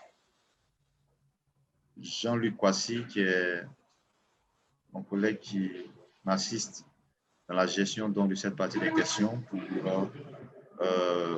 passer la parole à tous ceux qui veulent poser des questions maintenant. Jean-Luc, s'il te plaît. Oui, Anderson. Oui, est-ce qu'il y a une main levée? Victorien, oui, qui a la main levée. Le micro est déjà ouvert. OK. Bonjour, chers responsables, bonjour, chers auditeurs ou bien panélistes pour cette grande rencontre de cet après-midi. Je me nomme Assouani Victorien, je suis le gérant d'une entreprise dénommée Electro-Biomédical Service dans le domaine médical, prestation et vente de dispositifs médicaux. Alors, ma question porte sur le financement. Alors, depuis la crise, après la crise de 2011, on avait été recensé pour dire que bon, il devait y avoir des accords de soutien pour les entreprises sinistrées. On a tout déposé comme document. Malheureusement, cela n'a pas été fait.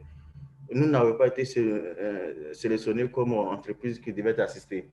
Alors, depuis 2020, encore, PME Côte d'Ivoire nous a envoyé des formulaires. On a même reçu des formations pour création de sites Internet et tout. On a tout renseigné et quelques temps après, on nous dit que bon, ce projet a pris fin, que nous sommes dans la phase d'évaluation. Alors, à quel moment une entreprise peut solliciter un prêt et comment faire pour pouvoir avoir gain de ce qui dépend? Merci beaucoup. Merci, M. Victorien. Alors, juste vous dire que le premier point concernant le prêt est relatif donc au fonds de soutien aux PME et plusieurs entreprises ont eu à soumissionner. Et le fonds étant limité, certaines entreprises n'ont pas pu bénéficier du prêt ou du fonds pour plusieurs raisons. Parmi ces raisons-là, il y a certains qui ont des dossiers incomplets et bien d'autres raisons qui, jusqu'à ce jour, n'ont pas permis donc de financer ces entreprises. L'autre aspect, c'est que le fonds étant limité, il y a eu d'abord une phase transitoire, ensuite une phase de mise à échelle et la phase 2 donc, qui s'est déroulée de mi-2020 à fin 2020, en décembre, donc, a pris fin. Et présentement, nous attendons donc les nouvelles dispositions gouvernementales pour relancer ce fonds à l'endroit des PME. Donc, restez toujours en contact avec l'agence sur les réseaux sociaux de l'agence et certainement, dès que les nouvelles dispositions seront prises, vous serez informés afin soit de compléter les documents déjà transmis ou bien de vous rassurer que les documents que vous avez transmis sont conformes donc aux nouveaux critères d'éligibilité au fonds de soutien aux PME. Voilà, le fonds est une réalité. Plusieurs en ont bénéficié. Il y a eu des publications sur Abidjan.net pour les bénéficiaires. Et je crois que si vous remplissez vraiment les conditions, vous pourrez être éligible à ce fonds de soutien aux PME. Pour le second point concernant le programme auquel vous avez soumissionné et retenu pour passer donc par cette phase ou cette partie de formation. Voilà, je crois que vous pourriez nous contacter peut-être en offre ou bien nous transmettre votre adresse email pour que nous puissions nous renseigner exactement pour savoir de quel programme il s'agissait et voir comment vous trouvez donc des réponses concrètes quant aux raisons pour lesquelles peut-être vous n'avez pas pu bénéficier de la suite du programme. Vous avez dans le chat des adresses mail, vous pourrez nous contacter pour qu'on puisse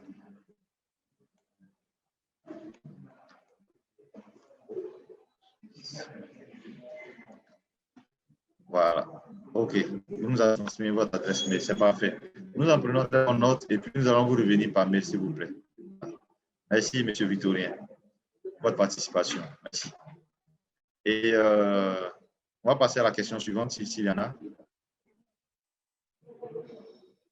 Jean-Luc, s'il te plaît, il n'y a pas de main levée?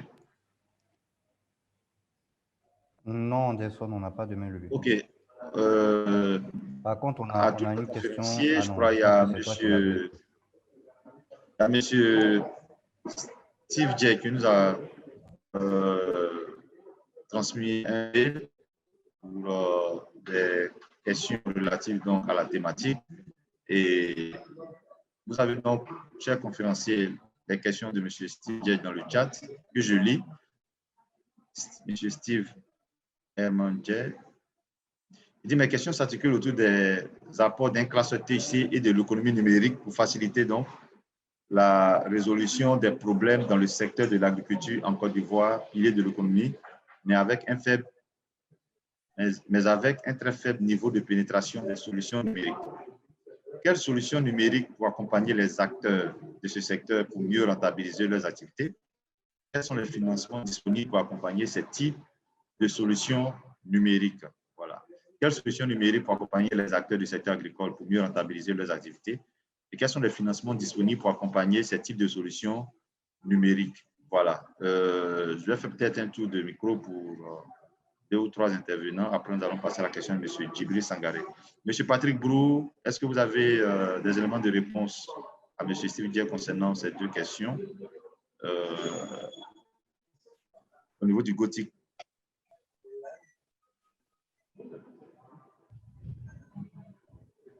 M. Patrick Brou? Oui, allô? Oui, allô, oui, M. Patrick Brou, oui, voilà. Est-ce que vous pouvez nous apporter quelques éléments de réponse sur les 2 questions de M. Steve Mandjet qui sont dans le chat? Bon, oui, j'ai... Par juste rapport à... Voilà, juste en 2-3 minutes, s'il vous plaît. Oui, en 2-3 minutes, et effectivement, nous, en tant que Gothic, nous avons été sollicités pour participer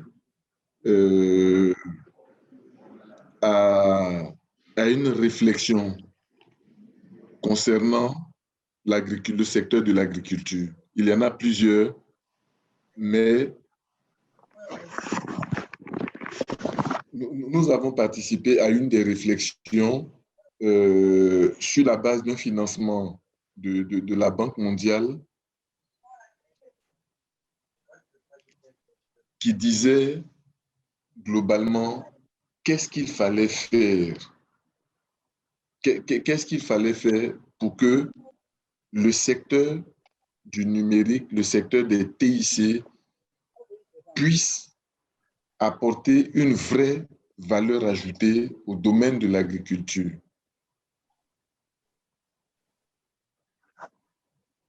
Donc, il y a eu, comme je dis, pour une fois sur un projet, il y avait eu des budgets, il y avait des budgets disponibles et il fallait trouver les bonnes articulations. Il faut dire aussi qu'en Côte d'Ivoire, dans l'écosystème, dans le monde de l'agriculture, il y a beaucoup de structures spécialisées, ce que j'appelle les compétences métiers, les compétences de manuel. Donc, on s'est retrouvé avec toutes ces structures et on a élaboré un certain nombre de réflexions. On avait déjà un ensemble de réflexions qui portaient sur la question de l'infrastructure. L'infrastructure, donc globalement, qu'est-ce qu'on disait? Qu'il serait bon que le secteur agricole dispose d'infrastructures, d'espèces d'autoroutes de l'information qu'elle pourrait exploiter. Donc, ces infra-là, l'idée principale, c'était des data centers. Donc, un data center en propre appartenant au secteur de l'agriculture ou alors exploiter des data centers existants, mais pour l'agriculture. C'était un des premiers éléments. Donc, la partie infra-data center. Une fois qu'on a parlé de ça, il faut que le data center soit irrigué. Donc, les solutions de connectivité qui permettraient au monde agricole de pouvoir communiquer. Et dans le monde, oui, dans le monde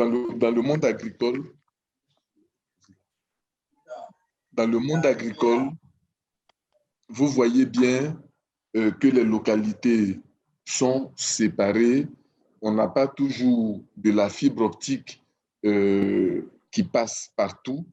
Le territoire n'est pas totalement maillé. Il y a beaucoup de zones blanches. Donc, l'idée, ça a été de proposer pour que la bande passante soit disponible sur l'étendue du territoire et que l'agriculteur qui est dans un domaine donné puisse avoir accès aux autoroutes de l'information. L'idée, ça a été d'offrir un bouquet qu'on appelait un mix technologique. Et dans ce mix technologique, donc, il y aurait on aurait, si c'est possible,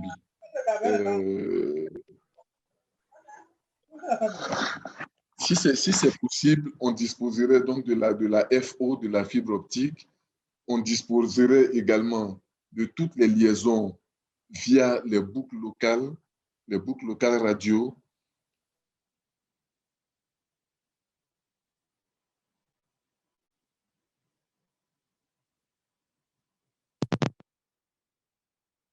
Allô, M. Patrick Group?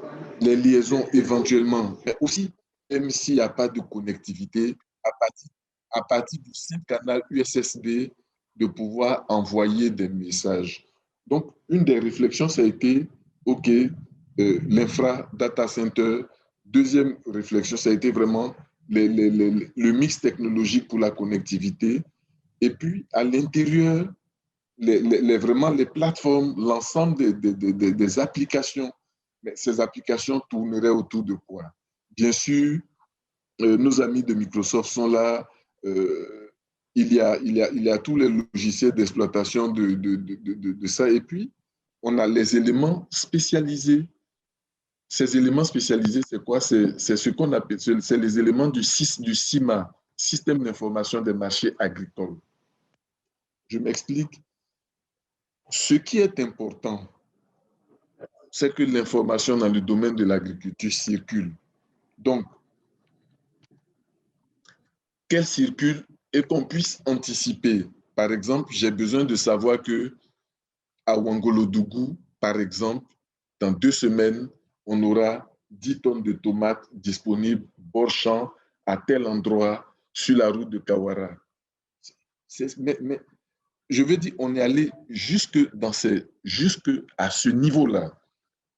Donc, on a l'infrastructure, on a les idées pour l'infrastructure, des idées pour la connectivité, des idées sur les bons systèmes d'information des marchés agricoles.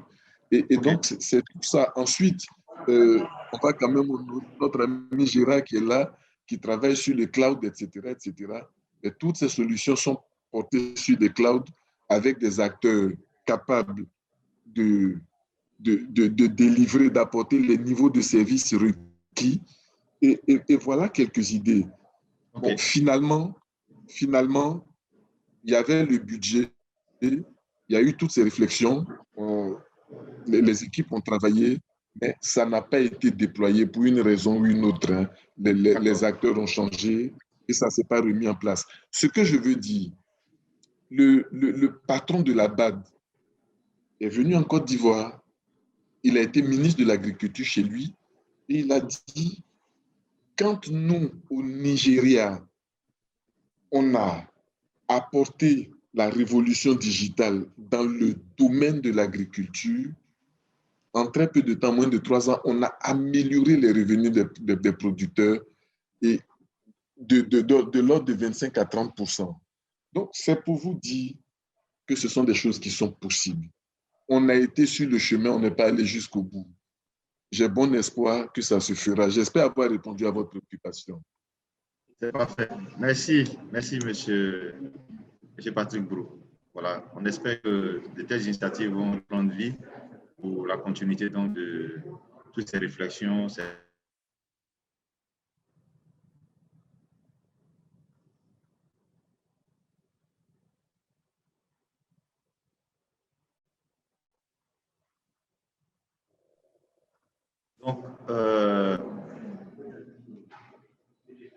Jean-Luc, s'il te plaît, on va passer à la prochaine question, la question de M. Djibril Sangaré.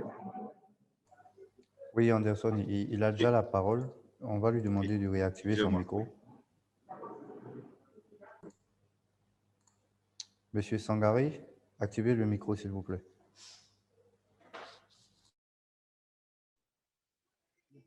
Allô, vous m'entendez? On vous entend, Monsieur Sangaré.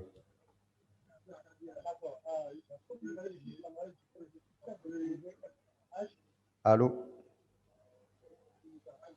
Monsieur Sangaré, est-ce que vous nous entendez? Allez-y, oui, on vous entend, allez-y. D'accord.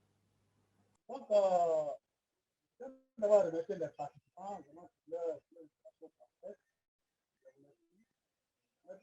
Nous devons faire beaucoup de moyens.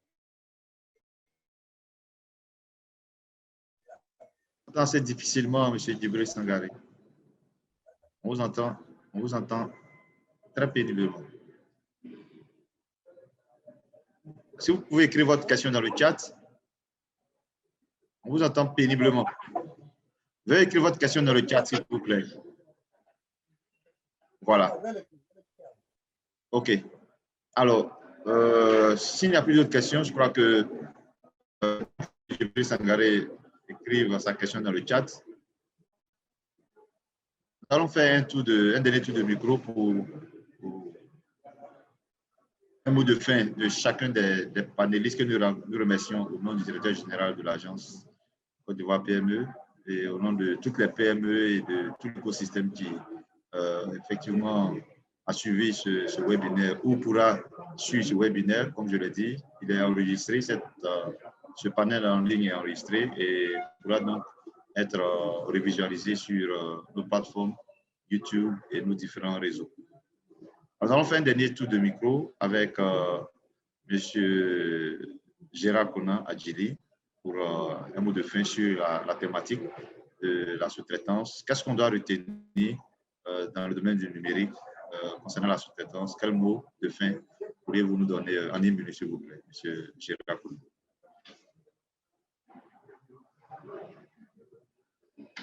Je n'avais pas activé mon micro. Déjà, c'est des mots de remerciement pour l'agence Côte d'Ivoire PME pour cette initiative qui n'est pas la première. Et puis, profiter de la tribune pour lancer un appel à toutes les autres PME qui participent à ce panel. Je pense que l'idée de cet écosystème et de cet espace de partenariat et de sous-traitance que vous voulez mettre en place ne peut pas mûrir si tout le monde n'en fait pas son affaire et si tout le monde n'y participe pas. Donc, c'est un appel que je lance à toutes les entreprises, les PME, de s'intéresser, de rejoindre en fait l'élan et puis de contribuer pour que ce projet puisse vraiment prendre forme parce qu'on a tous à y gagner si cette idée devient une réalité tangible. Voilà, je ne vais pas revenir sur les autres points que j'avais déjà évoqués. Merci.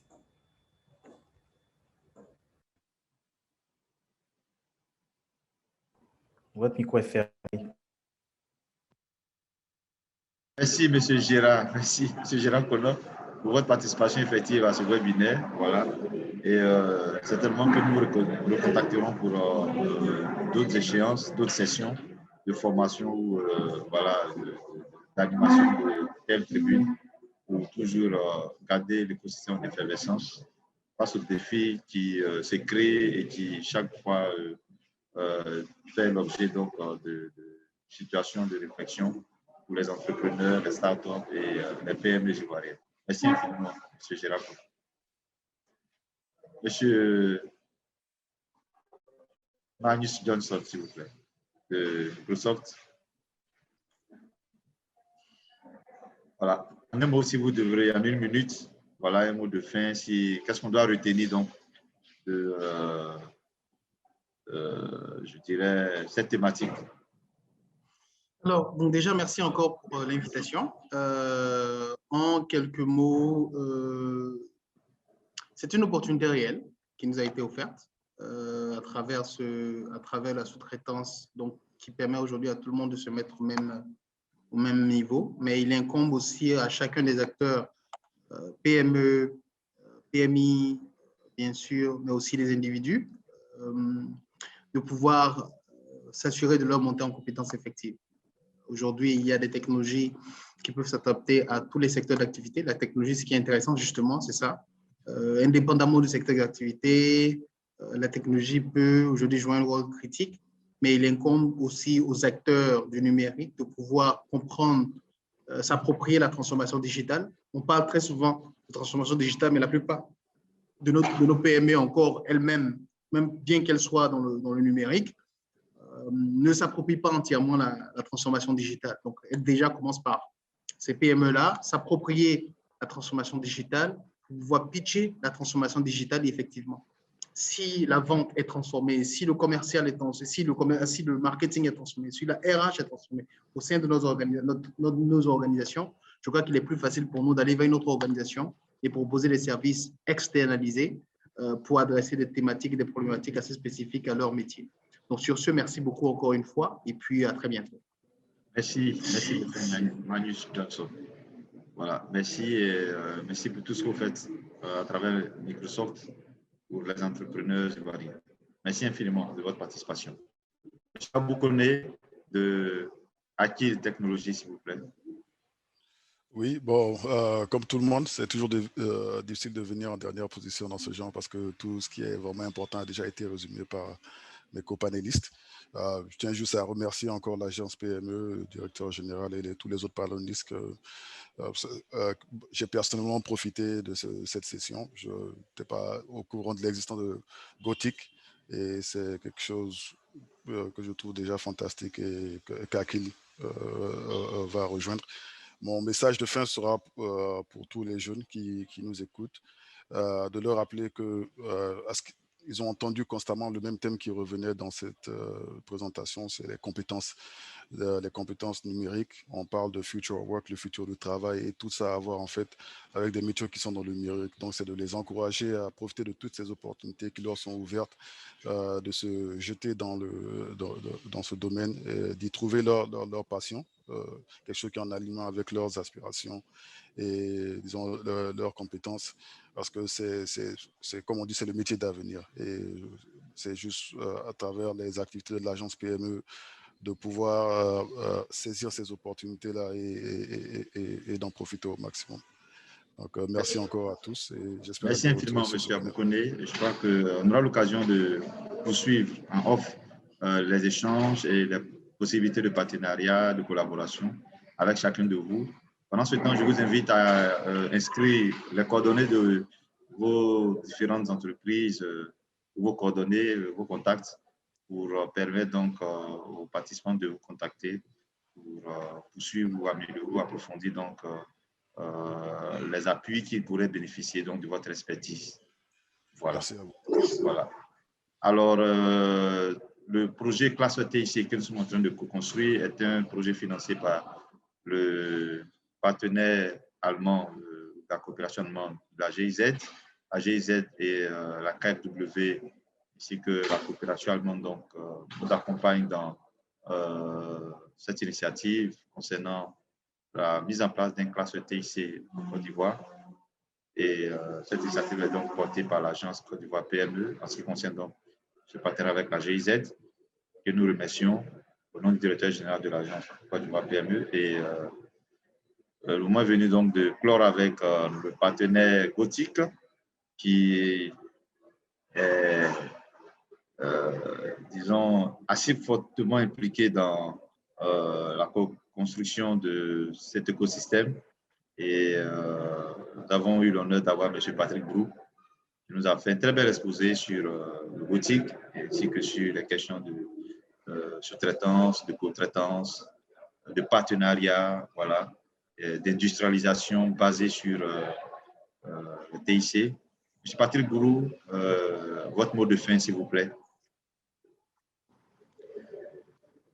Merci. Merci à vous. chers partenaires, on a eu raison de vous faire confiance. Merci également à tous mes confrères, les panélistes, pour la richesse de leurs interventions. Je voudrais dire au nom du GOTIC, de son conseil d'administration et de son président, toute notre disponibilité à accompagner par notre expérience ce type d'initiative. Le cluster est à mettre en place.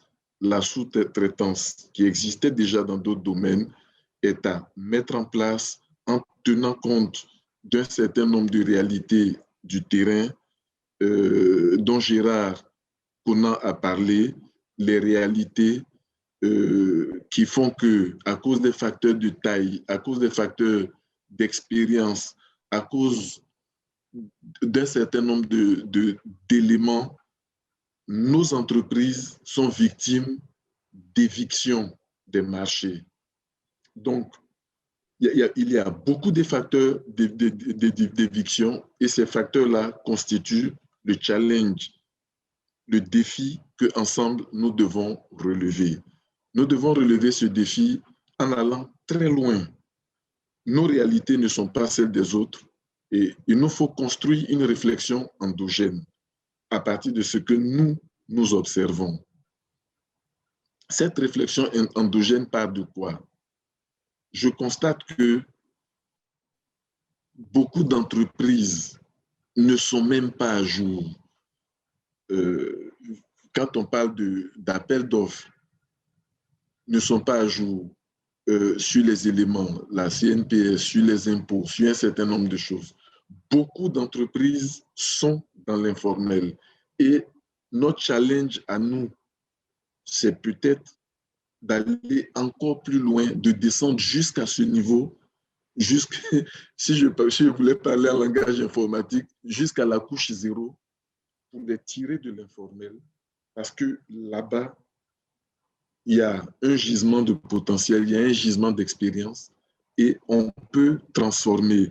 Notre frère Abou Kone, a dit effectivement la transformation digitale, on met au cœur le développeur. Le GOTIC dit, il a raison, mais nous on met au cœur non seulement le développeur, mais on met au cœur l'homme, tout simplement, qu'il soit développeur ou pas. Mettons l'homme au cœur du digital. Quand on le fait comme ça, on se rend compte que le monde marche vers quoi? Relever ce qu'on appelle le défi de l'industrie du savoir et de la connaissance avec l'homme au cœur. Si cet homme est accompagné, si les initiatives qui le concernent, on sait leur donner la visibilité nécessaire. Ça encore, un des panélistes, Gérard, en a parlé. Les initiatives ne sont souvent pas visibles, les PME ne les voient pas passer.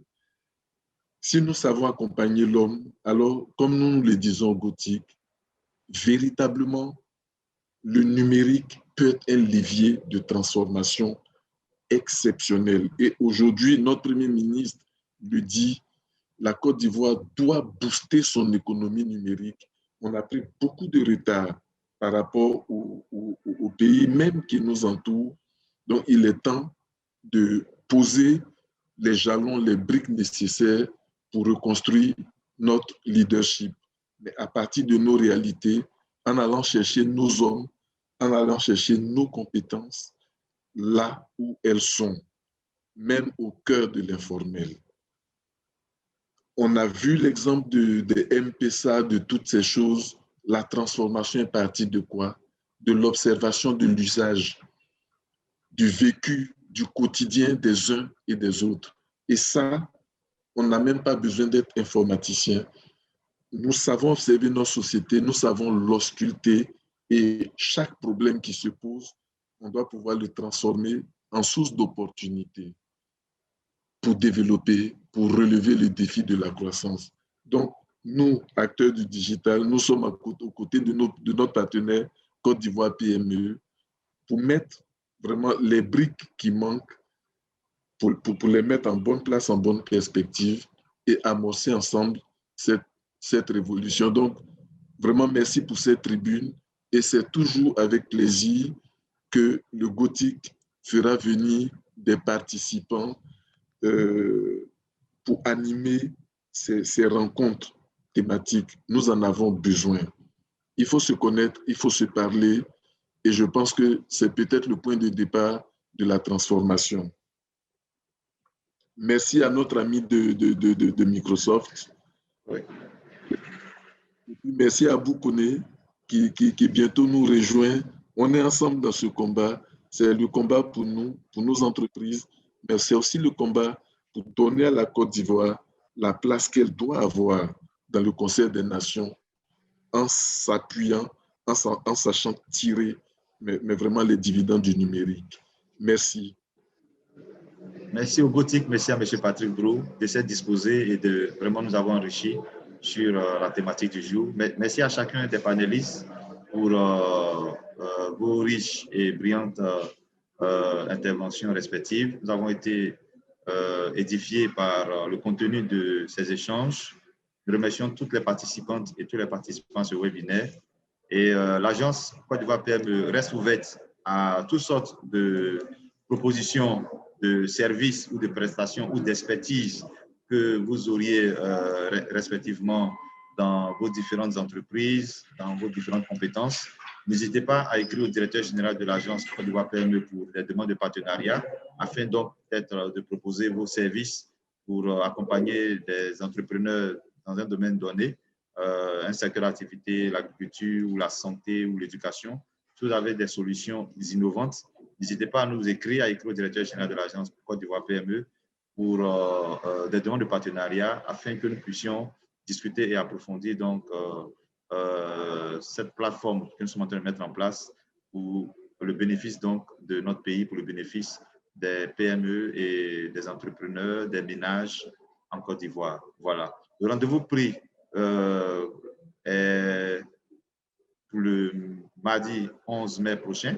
Le prochain rendez-vous est donc pour le mardi 11 mai prochain pour le 5e panel de haut niveau dans le cadre donc, de la mise en place du cluster de TIC.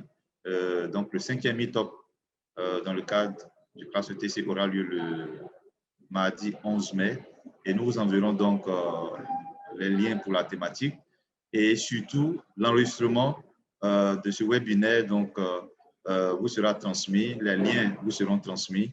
Vous avez plusieurs contacts, plusieurs participants ou les panélistes qui ont inscrit leurs coordonnées dans le chat. Veuillez les récupérer donc dans le chat afin donc de rentrer en relation d'affaires, en relation de partenariat. On n'a pas de sous-traitance, de co-traitance et de partenariat. Voilà, c'est maintenant que ça commence. Et c'est donc cette tribune que l'agence Côte d'Ivoire PME offre donc à l'écosystème pour un maillage, pour un réseautage et pour développer donc les relations d'affaires entre vous, les différents experts et également entre vous et les PME, donc du B2B et du B2C. Merci infiniment au nom du directeur général de l'agence Côte d'Ivoire PME d'avoir pris part à ce webinaire. Très bonne suite de semaine à chacune et à chacun de vous.